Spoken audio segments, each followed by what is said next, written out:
My name is Robert Heffel, and David Heffel and I and the whole Heffel team, thank you very much for attending our preview of the preview, and then Thom is going to give a talk. I was just going to sort of explain to you a little bit about the auction and the setup, and Ian's going to talk more about the art because he's much better at that. He's much better at that than I am, and Ian has institutional knowledge, which means Ian has more historical knowledge and going back much further back, further back than I, further back, a little bit further back, and so we're really looking forward to hearing Ian's word on some of the paintings. I wanted to explain. Well, again, thank you very much for coming. I wanted to explain a little bit of the auction, and we have 3 catalogs this season: post-war and contemporary art, Canadian Impressionist and modern art, and the sale Legendary, the collection of Torben v. Christensen. So we have 3 sessions. The post-war session starts at 5 Eastern Time, Canadian Impressionists at 7 p.m., and the Torben Christensen sale immediately following. What we did was we wanted to keep having the 3 sessions is highly analogous, same as when we had the Peter Brown sale in 2016. But when we had the Peter Brown sale, it was like 200 lots, and we don't do those larger live sales. We wanted to keep. Last fall, our sale was 47 lots of post-war and 47 lots of Canadian Impressionist modern art, 94 lots. We really wanted to keep this sale under 100 lots, so it's highly curated. The sales are very tight. The post-war sale is 37 lots. The Canadian Impressionist sale is 24 lots, and the Torben Christensen is 30 lots. This is the first of the series of sales of Torben. We're going to have more sales. There's an online session in May also of the Torben Christensen collection, and we don't see any difference between our live and online auctions. So by having fewer lots in the live, there's some extraordinary examples in with this month's Asian art, but we also have a group of 7, a specialty sale, a group of 7, and there are some paintings in the April online, which are a group of 7 paintings, which are incredible. They would go in any live catalog. So we don't see a difference between live or online. The quality is the same. The success rate and how well paintings do in both sales is very well. In fact, our live auction now has live online bidding. So we have a real-time video feed, and people watch the sale, and there's a little button, and it just bid. It's almost too easy, and it's very successful. It's opened up. We started doing it because of COVID, but it's opened up a whole nother realm. And then, of course, we have phone bidders, and we have people in the room. So I just want to move on a little bit about. I'd be remiss if I didn't say a few things about Torben. Torben Christensen was a legendary art dealer who had a gallery just up the street. Torben was friends with 2 generations, friends of David and I, but he was also friends of our father and Torben. They would have been competitors, but they were all colleagues and friends as well. David and our father went to Torben's wedding, for example, and Torben was just a really, really colorful guy, very charismatic.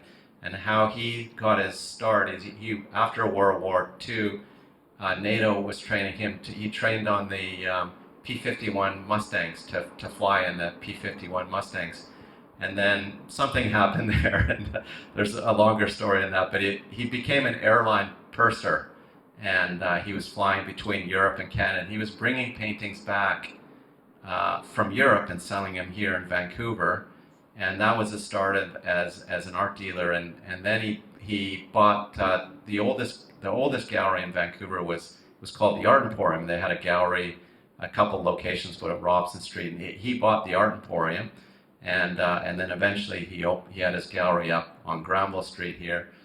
And Torben was a legendary dealer. He was very much in the Joseph Devine. Joseph Devine was a very famous European art dealer. And I think Torben must have read there's a really good autobiography on Joseph Devine. Jacques Barbeau gave us that book, David and I, years ago, we read it. It's kind of the Bible, how to be an art dealer. And what Torben, as a secondary dealer, what Torben did is he really focused on certain artists. So Group of Seven, Emily Carr. Within the Group 7, one of his focus was Lauren Harris. Emily Carr was a focus.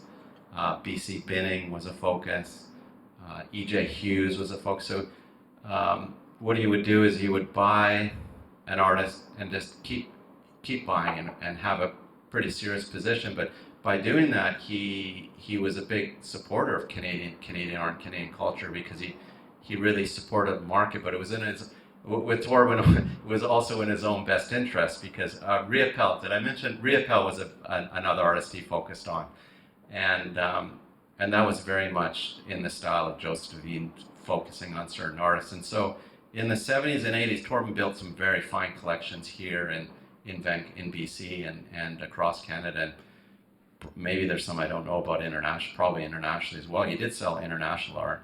So within his collection, for example, he had a Lauren Harris exhibition in 1976 from the Harris family.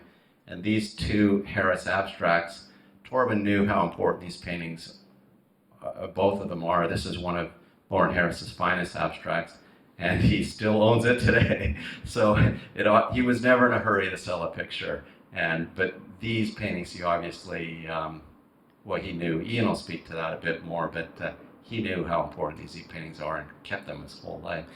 I can't talk about the Torben Christensen sale if I don't mention the 1949 Riepel. This 1949 Riepel again is a masterpiece and one of the marquee paintings in the Torben Christensen collection. So in the history of Heffel, we've only ever had one 1949 Riepel. We've sold hundreds of Riepel canvases. 49 Riepels are incredibly rare, and the one we had wasn't of this quality. This is just a really, really important painting. The estimate's 2.5 to 3.5, and and it deserves. He's 26 years old when he painted this painting. He's in Paris. He's at the forefront of modern art. Same time period as Jackson Pollock's doing a very similar thing, but different. He knew all the surrealists, and So, and then related to that, the B.C. Binnings and the Emily Carr. One last thing about Torben is that when I said he was he collected blue chip art, but he also collected. He had blue chip real estate. But I think a lot of people here knew Torben. Torben did have blue chip real estate, but I think the real estate was really a means for him to buy more art. So when he had funds from his real estate business, like a building in Seattle or something, and he took those funds to buy more art.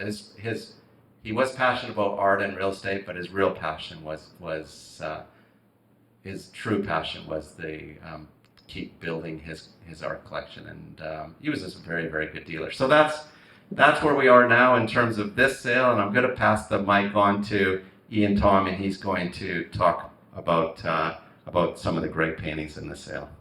And Ian Thom is legendary as well as Torben Christensen. Good afternoon. I hope this is on. The fact that Torben Christensen invested in these two abstract paintings by Lauren Harris tells you something remarkable about him as his willingness to look at an artist over a long period of time. Because when, in the 70s, he took these paintings and literally virtually nothing sold. And the fact that he chose to keep those things and have them in his collection shows that he realized eventually things would come around. I mean, we're blessed today, and I won't point him out, but we're blessed today to have here one of Harris's grandchildren, and they all know that their grandfather spent more or less half of his career painting this kind of picture, and it's only because Harris came from a family that allowed him to have a certain amount of resources that he was able to paint these pictures, even though they never sold.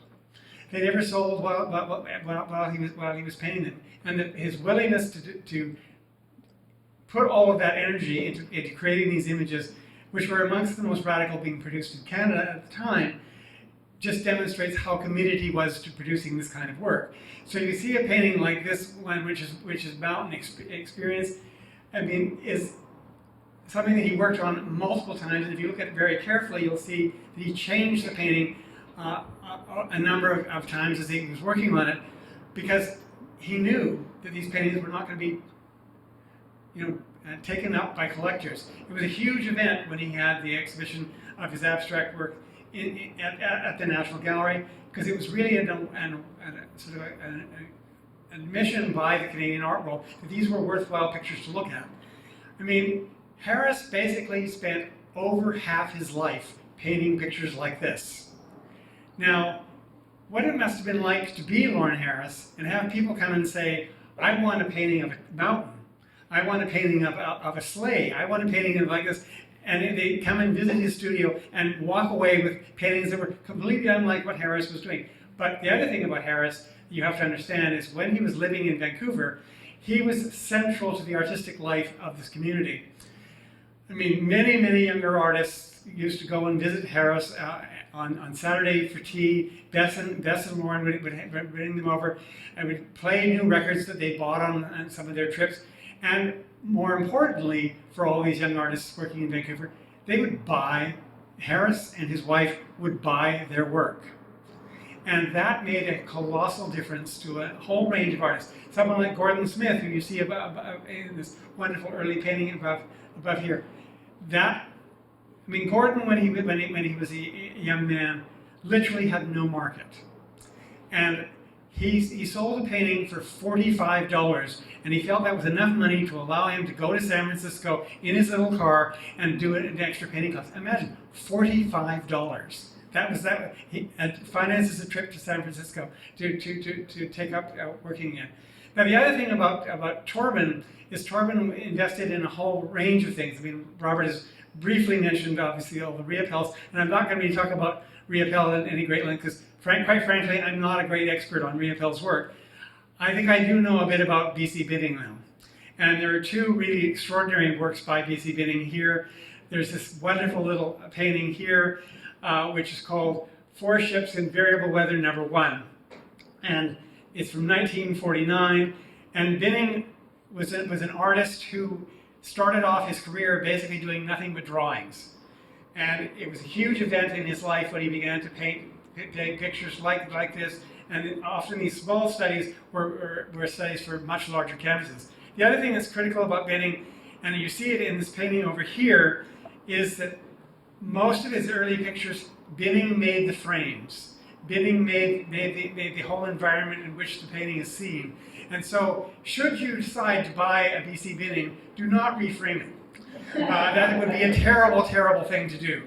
And because so many people decide to rethink how paintings are perceived. Now, I mean, Torben was a very interesting dealer, and he was here for a very long time. He started off, of course, as Robert mentioned, in the airline business, and he would buy paintings in Europe and come and bring them back. But he was also a very difficult person for someone who worked at an art gallery to deal with, because he would call you up and say, I have this great painting, can you chew on it? And I'd say, well, okay, but what do you have? And he'd say, well, I have this wonderful Andrew Wyeth, it's only $550,000. And I'd say, well, the Vancouver Art Gallery's acquisitions budget is only $300,000, so we can't chew on this painting. But thank you for letting me know anyway. The other thing that Torben does over a long period of time is he spends time paying attention to work by Emily Carr, and there are two interesting works here.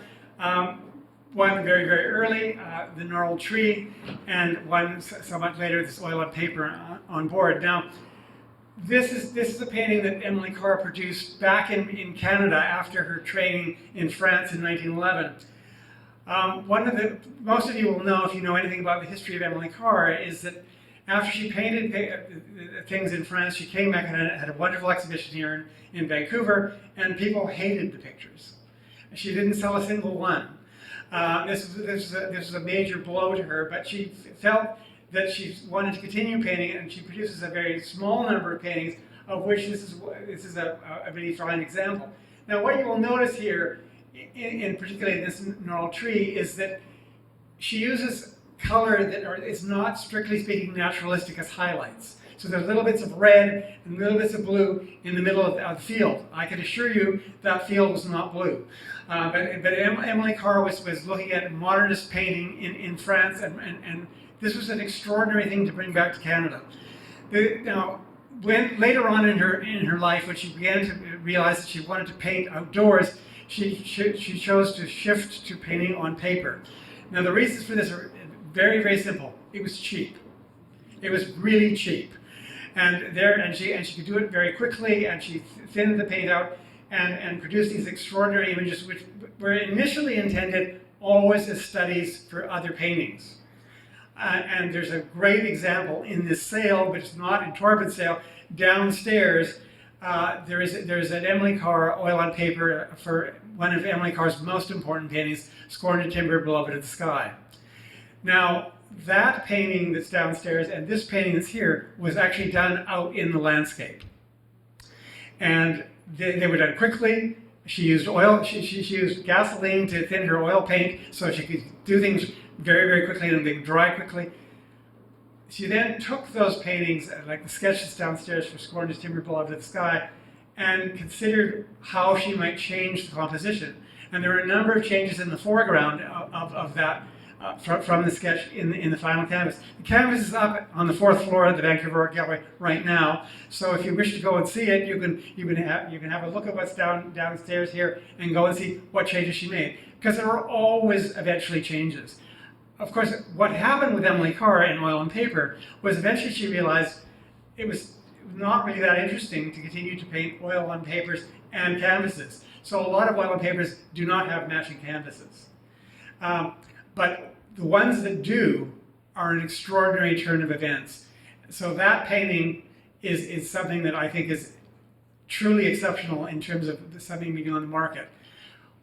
I, of course, worked for many, many years at the Vancouver Art Gallery. Lorne Harris was not interested in Emily Carr's oil and papers. Therefore, the Vancouver Art Gallery has virtually no oil and papers by Emily Carr because he didn't think they were important. But what you see in an oil and paper that you see downstairs is her first idea in creating the composition. She reconsiders a number of things. She adds a whole bunch more stumps in the foreground of the final painting that you don't see in the image there, emphasizing the idea of scorned is timber, beloved of the sky, where the tree is silhouetted in the back. Now, the other thing I want to briefly talk about, it's up here, is that wonderful painting by Tanabe.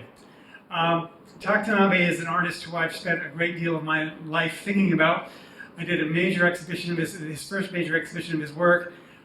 There's an exhibition of his out in Surrey at the moment of his prints, and this is a really remarkable painting of the West Coast. But what is also interesting about this work is it's also the source of one of Tak's prints, and because Tak would often use images such as this as the basis for a screen print or a woodblock, as he did with this image. But Tak, of course, is someone who was born in British Columbia, who trained initially in Winnipeg, because of course, as a person of Japanese ancestry, he was put into a prison camp when he was a young man, and eventually went to Winnipeg because they allowed Japanese people to go into the interior of Canada because they couldn't help people on the coast. And eventually Tak realized that he wanted to be an artist and was encouraged to do so by Joseph Plaskett. Now, I don't know if you have any Joseph Plasketts in any of your sales. You have something online. Joseph Plaskett was a critical figure for Tanabe's life, because Joe Plaskett realized that Tanabe had extraordinary skills. I mean, if you read some of the things that Plaskett wrote about Tanabe, you think Tanabe was the only decent artist in the entire of the Winnipeg Art School. But what Plaskett realized is Tanabe was much, much more than a commercial artist, because that's what Tak intended to be. He didn't know when he went to the Winnipeg School of Art there was such a thing as a fine artist, because he had literally never been exposed to it, which is an extraordinary thing to imagine, that someone who was such a great painter didn't realize he could be a painter. Now, I think there's too many people to do a lot of walking around in this space, but I think one of the things that's true about the selection of things that Torben had is many of these things he kept for a tremendously long period of time. As most of you will know, if you know anything about E.J. Hughes, you couldn't buy E.J. Hughes's in Vancouver. In fact, when the Vancouver Art Gallery acquired its first E.J. Hughes, it had to go to one of his friends, and in fact, it was Lauren Harris who encouraged the Vancouver Art Gallery to buy the first painting it has, Farm near Courtenay. Hughes was a remarkable artist in British Columbia because, of course, he spent most of his career painting his paintings and sending all his finished paintings to Montreal, to the Dominion Gallery. And so if you wanted to buy an E.J. Hughes painting and you lived in Vancouver, you had to go to Montreal. And if you were the Dominion Gallery, and if you were sort of the Equinox Gallery who eventually wanted to show paintings by E.J. Hughes, you had to go to Montreal, buy the paintings in Montreal, and bring them back to Vancouver in order to show them, because what Stern did, and this was something he did particularly with Hughes, is he bought every single painting. And so Hughes would get a certain amount, and he didn't really care, and it would allow him to continue painting. So all of these paintings, even though they're all of British Columbia, were all sold in Montreal. And they became a part of the Dominion Galleries and stock in trade. Now, one of the things that's fascinating about Hughes' work is that he pays a huge amount of attention to the surface of the water. So look, for example, at the upper painting. Yes, there's a person walking on the beach and so on, and there's a nice view into the back. But look at the 1, 2, 3, 4, 5 different ways he treated the water in that composition. Now, if he painted it all the same, it would just be incredibly dull. But the way he shifts his treatment of the water allows even what is a relatively modest landscape to be quite interesting and exciting. He couldn't resist often putting boats in things, so often you see there's a little tugboat or a fishing boat rather, and 2 little boats, and then of course there's these figures walking on the beach. I mean, one of the things that fascinates me about this painting, and you have to look at it quite carefully to see this, is clearly the dog was a later addition. Because if you look at the surface of it carefully, the surface tone is quite different around the dog, because he obviously wanted a little bit of extra, activity there. Now, the same sort of thing can be said about this painting. I mean, look at the variety of treatments of the water. I mean, the water is green, it's blue, 2 different colors of blue, and then off to the side there's a boat. Now, one of the things that is true in this sale is in the niche over there are some wonderful drawings by E.J. Hughes. They're not specifically for these paintings, but they give you a sense of how he produced things. His working method was quite complicated, but the thing he did most commonly in his life is he would go out into the landscape and paint a small and do a small drawing, which would often have annotations about the color of things and the shape of things. Then he would go back to his studio, and when he decided to paint the painting, he would create a large cartoon drawing, and there's a really handsome one back there. And then after that, he would take the cartoon drawings, almost all have little slices in the paper, the support, which allow him to string threads of cotton across them to create little squares, and then he would transfer the squares to the canvases. Paintings like this took him months to do, because they're basically they're canvases that use oil paint, and it takes a long period of time to dry. And he would often revise things. So, for example, in the cartoon that you see back there, it's quite different. There's major differences between the cartoon and the final canvas, which is actually at Emily Carr University. I think you can actually ask the president's office to go in and see the picture. That's an extraordinary painting by him. But the two boys that are in the foreground are gone, because he obviously felt they weren't important anymore. The canvases that you see here were all basically had huge networks of cotton tape on the cotton thread on the cartoon, and then he would draw a grid underneath these things, and then he would transfer sections of the grid. So they are remarkably free-looking pictures, but in fact they're very, very tightly controlled in terms of the way they were painted.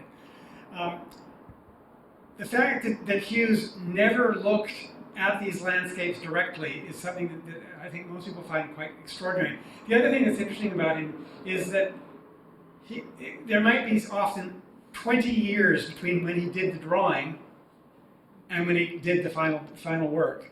And the detail was so important to him to record what the colors were and so on, that he would shift this over the way. Now I think a painting has been brought up here for me to say something about, and this is a rather remarkable watercolor by Emily Carr,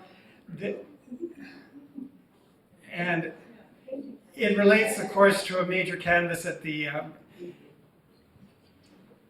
that came up a few years ago. Emily Carr would go to a number of native communities along the coast, and she would do things that were relatively realistic in terms of this. But after her time in France, and this may well date from it may even be slightly before she goes to France, but because she did a number of images up the coast, but she dramatically changed her approach to painting, and the final canvas that relates to this is much more briskly painted, and the landscape in the background is much less it's much bolder in terms of the way it's painted. But Carr's training in France, which resulted in painting like the tree up there, was critical in terms of how she approached the First Nation subject matter later on. What most people don't know, and unfortunately it's been virtually impossible to trace all this, is when she went to France in 1911, she took a number of images of native subject matter to France with her. What she did with those things, we don't know, because she often would paint these things later. Emily Carr, as most of you will know, is notoriously bad for dating her pictures, and which is why we don't know for a fact when oil and paper started. We think they started in the late 20s, but we don't know for sure because virtually none of them were dated. Because initially she didn't intend to show them to anybody. They were just material to use. Now, the other thing that I noticed over there is a much earlier Lorne Harris painting, and it is something that he was doing obviously long before he came to British Columbia, because it's fair to say that most of what he produced in British Columbia is more abstract.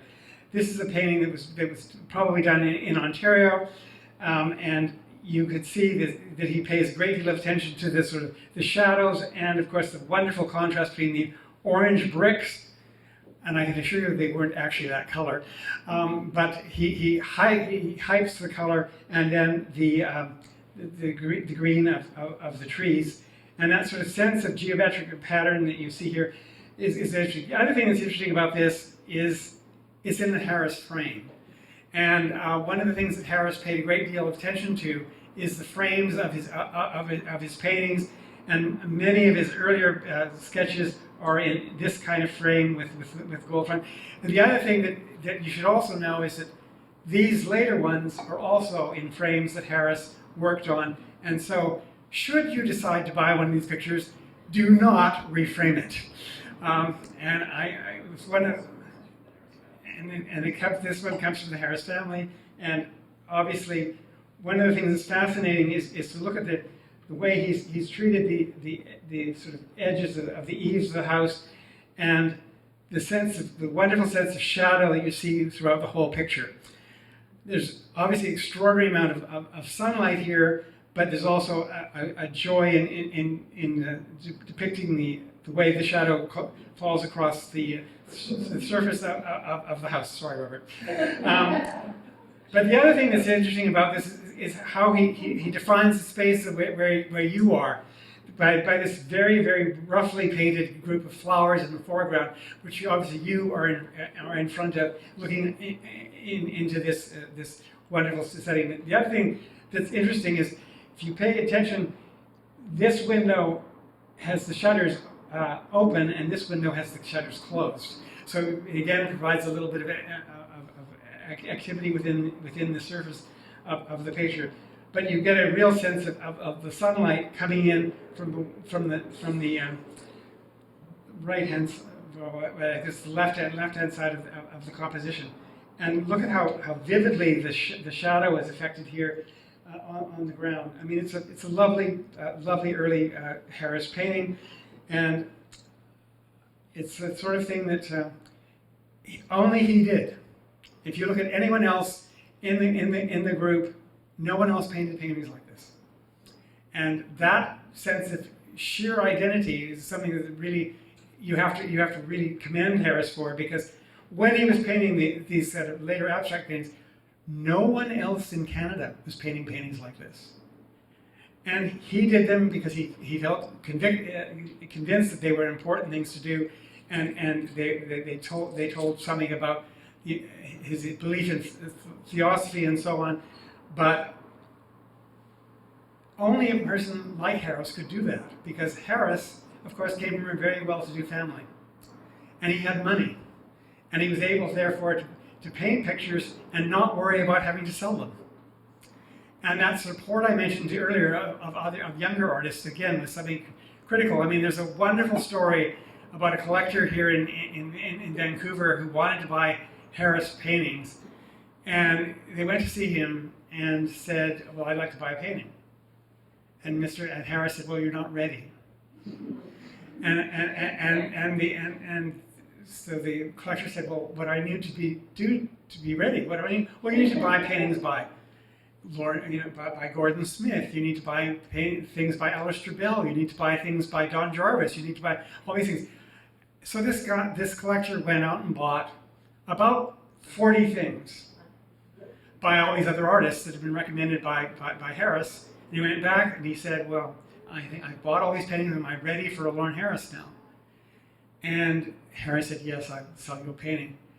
And he sold him an extraordinary landscape painting for half the retail price. And the person never realized that until about 20 years later, that they got a major painting by Lawrence Harris for less than half of what it was worth. Because Harris felt one of his roles in this city, and obviously his work at the Vancouver Art Gallery was important to that as well, was to support younger artists. And this was a way to do it. You can't have one of my paintings, you have to buy a painting by them, a painting by them, a painting by them, and maybe you'll be ready for one of my paintings. That's it. It's an extraordinary thing. I mean, it's an extraordinary sense of how strongly Harris felt about supporting the artistic community of Vancouver, which is, of course, a town he came to very late in his life. I don't know what else I can say, because You brought up that Thom Thompson, yes, yes. Okay. You'll bring the Thom Thompson over in case I drop it or something. This one is, if I remember correctly, colorful angels, 1914, colorful. This is part of the Torben Christensen. Yeah. Thompson, of course, is an extraordinary figure in Canadian art. If you look at his very early work, it's awful. Let's be blunt. It's just awful. He really didn't know what he was doing. It's only about 1912 he begins to sort of get a sense of what he's doing, and then he's basically he's dead. Only a few years later.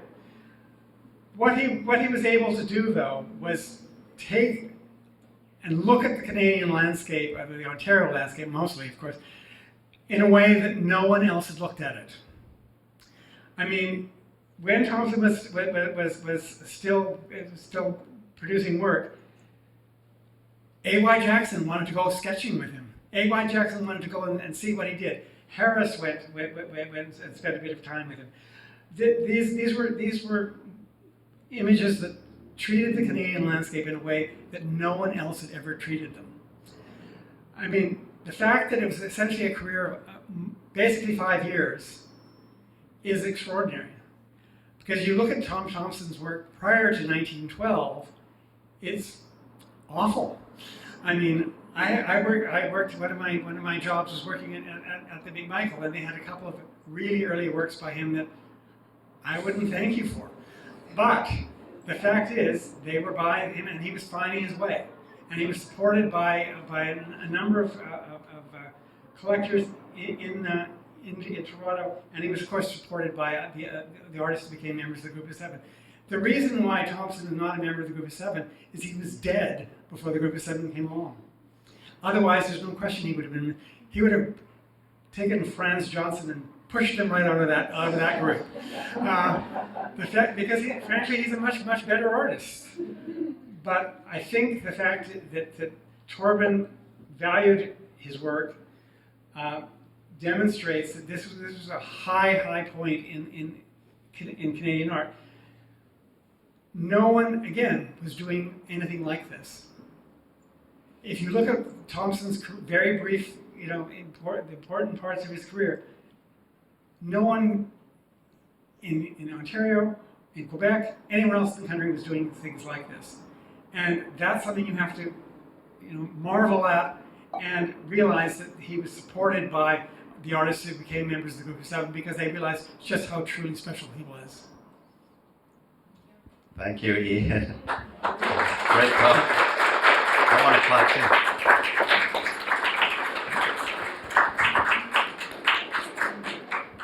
Well, thank you so much, Ian. That was wonderful. He can speak on art like nobody else that I know of. And every time Ian talks to David and I and our Heffel staff, we always learn so much. And, we're so happy you're back in Vancouver because we missed you. But anyhow, thank you so much, Ian. And that talk was wonderful. Thank you. And ladies and gentlemen, thank you so much. And now you can enjoy the paintings that Ian was talking about. Thank you so much.